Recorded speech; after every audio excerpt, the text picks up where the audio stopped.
So, hi, good morning, everyone. Happy Teachers' Day to all the teachers out there, to the students, and to all the people who believe in the power of teaching. Such a beautiful profession, one of the greatest professions, I would say. Have you wondered why we call teaching as a greatest profession? Why we say the teachers build the nation? Why teachers are the builders of society? What are the reasons behind all this? Have you ever thought?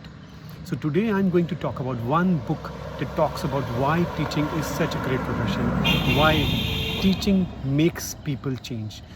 So on this day, we all remember our favorite teachers. Um, so have you ever thought what makes teachers good, excellent, or great teachers? We all have met some of the great teachers in life. So have you ever thought what makes teachers great? So today I'm going to talk about one book that talks about why teachers are so great, why teachers are builder of nation. So I'm going to talk about the book by Paulo Freire. All of us know about him. He's known for his very popular book called The Pedagogy of Oppressed. But I'm not going to talk about this book. I'm going to talk about the other book which highlights how teachers have a huge role to play in the lives of students, and how teachers are not teachers in the classroom, but they teachers in real life. So before I share this book with you, let me tell you about Paulo Freire. We all know he was a great educationist from Brazil. We all know about his critical pedagogy of teaching. This book, Teachers as Culture Workers, is basically written in the form of letters to teachers. There are 11 chapters in this book. The first one is First Word, where he talks about the importance of literacy, that why literacy is important. So he says that whenever teachers do not have power, whenever teachers are controlled by political powers, teachers also become the part of that. With this chapter, the book starts. Then comes the first letter. The first chapter is first letter, reading the word. In this book, he talks about the importance of learning. He talks about importance of reading, why reading is such an important skill in our life, and it is only teachers who teach us how to read. We cannot forget this thing in life, that we are taught to read and write by teachers. We should always remain grateful to our teachers because they teach us how to read and how to write. In the second chapter, which is second letter, do not let the fear of what is difficult paralyze you. In this chapter, he talks about the pain of studying, the pain of teaching. Why studying, why education has everything. It has pain, it has pleasure, it has its own doubts, it has happiness, it has satisfaction. So in this book, it talks about how we need to develop the art of living life through reading and writing and studying and education. And he talks about education as a power to oppose fear. In third chapter, which is third letter, I came into teacher training program because I had no other option. He says that education is very, very serious business. With children, adults, and adults, it's important for teachers to understand that they must give their stakeholders a respect. Whenever students come to education, we should not feel like, oh, they are blank slates. We must respect them. We must respect their previous knowledge. We must give them the space they need in their life, and then the education should start. Chapter 4 on the indispensable qualities of progressive teacher for their better performance. In this chapter, he talks about what are some of the important qualities for to be a great teacher. One is humility.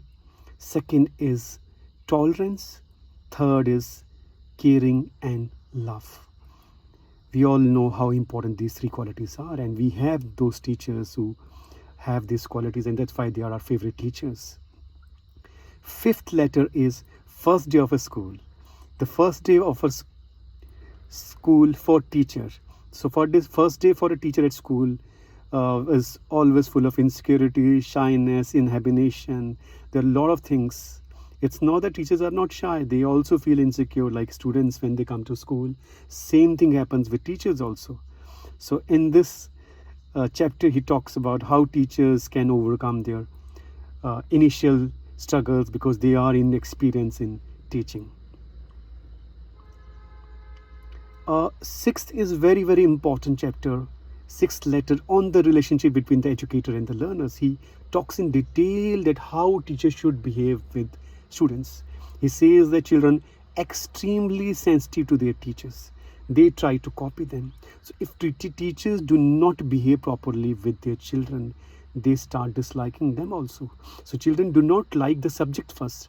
They like their teachers first, and then they start liking the subjects. Seventh letter is from talking to learners to talking to them, and with them, from listening to learners to being heard by them.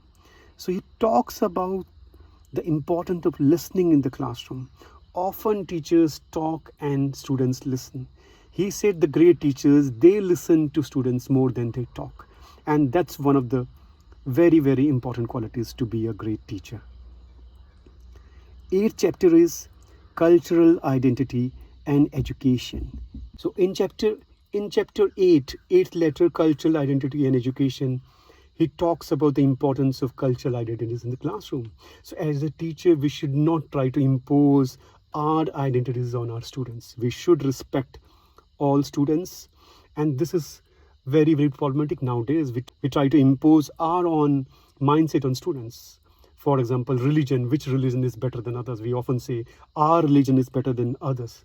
So just imagine what happens in the classroom if teachers comes with this kind of mindset.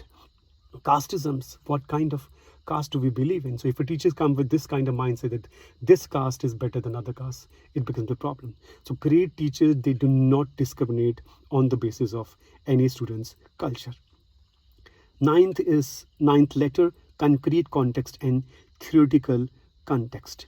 Here it talks about science, that how science is so important, and as a teacher it's important, and one should try to